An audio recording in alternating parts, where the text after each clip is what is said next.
If you look on this picture, it seems familiar.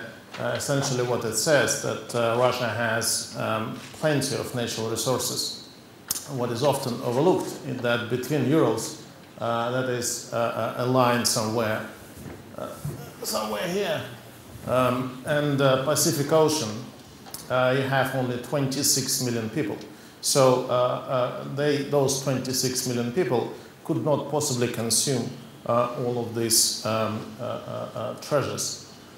What is more interesting, perhaps, is that it takes about 12 days for a ship to go from Australia to Shanghai. It takes 23 days from South Africa and about 35 days from South America. It takes only 4 days from the port of Vanina in the Russian phase, and 15 minutes if you go from Russian side to Chinese side if you cross the bridge on Amur River.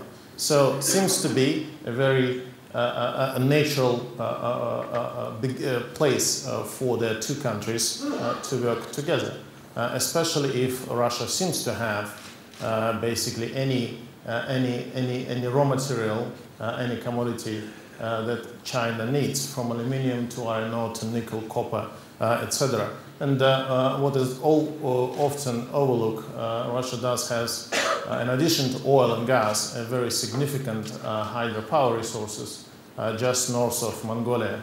That's in a region where our power company, Eurosibirenergo, has about 40% of Siberian power market. And there are plenty of power and not that many people to consume it. So it seems to be a match made in heaven. However, up to now, we haven't seen a significant Chinese investment in Russia. Most of the China investment went to other countries.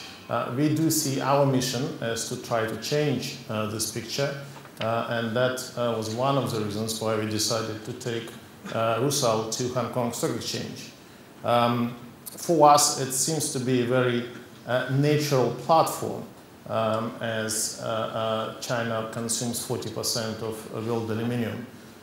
So there are strategic reasons for going to Hong Kong, but also there are market reasons. I doubt that we would have been able to achieve a premium to our global competitors if we were listed to any other stock exchange, which we have. As I said, it takes Hong Kong is a natural platform because it takes about 3 hours to fly from Beijing to our nearest smelter in the Irkutsk region. The same amount of time it takes to fly from Beijing to Hong Kong.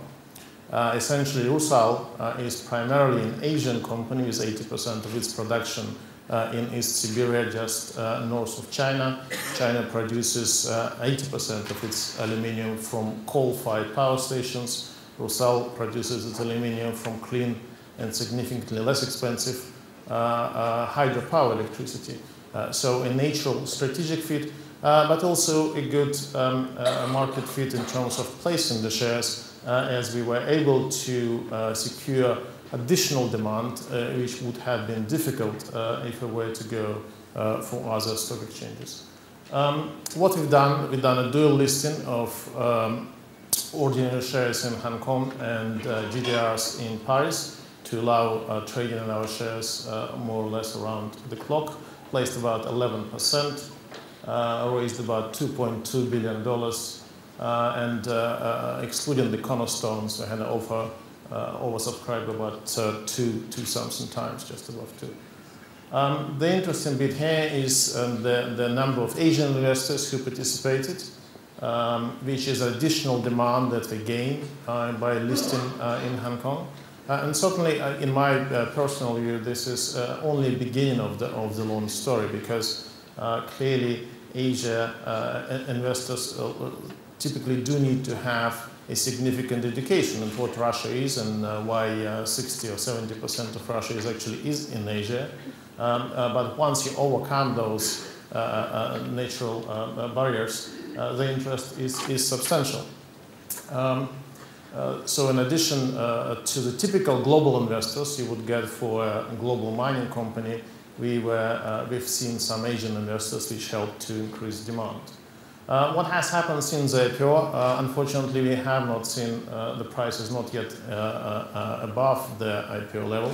But what I can clearly state that we have outperformed our main competitors. One has to look at the sector and comparing to Chalka, Alcoa, or Norsk Hydro, it was all done pretty well. And the company is fulfilling its promises, generating more cash per ton of aluminium than any other company in that sector. So we are very confident that it will do pretty well going forward. What's also interesting, Rusal is very much a retail, Hong Kong is very much a retail-driven marketplace. So once we have reduced the board lot size, that's the shares are traded in board lots from 24,000 shares to 6,000 shares. We've seen the liquidity increase in Rusal shares by about 40% from summertime to September. That certainly helped also liquidity and the stock price. It's a very complex slide. I don't expect you to read it. Only thing it says, don't try to do $17 billion debt restructuring and $2.2 billion IPO at the same time in 3 months period. Very complex process, both of them.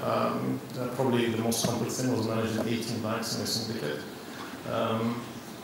But I think that difficult picture underlines the challenging time we had when we listed Rusal, as we had to do 2 major processes at the same time. So what are the key things to learn from that? I think number one, I've seen a number of articles in the press which says, oh, you guys choose Hong Kong because it was much easier to get an approval to list there. That is complete nonsense. Hong Kong is very, very, very, has a very strict regulatory requirements, much more difficult than London GDRs, which used to be typical choice of instrument for the Russian companies. Essentially, sooner or later, an applicant will have to tick all the boxes required, and if you don't get the permission. So the sooner a company realizes that, the better. Therefore, I think the overall characterization of that regulatory environment, let's say it's very tough but fair. At the end, you get a full disclosure, big prospectus, strong focus on related party transactions, being typically well known in Hong Kong. So I think in terms of the investor protection, that's a very high standard market. From a market point of view, obviously a China angle is a must. A high-profile cornerstone anchor investors will drive the retail demand. Good PR is for the same reason for the retailers is required. And overall, for any global listing, you still need to go not only to Hong Kong but to many other countries. So Asia is just part of that, but it does give you an additional demand. Thank you.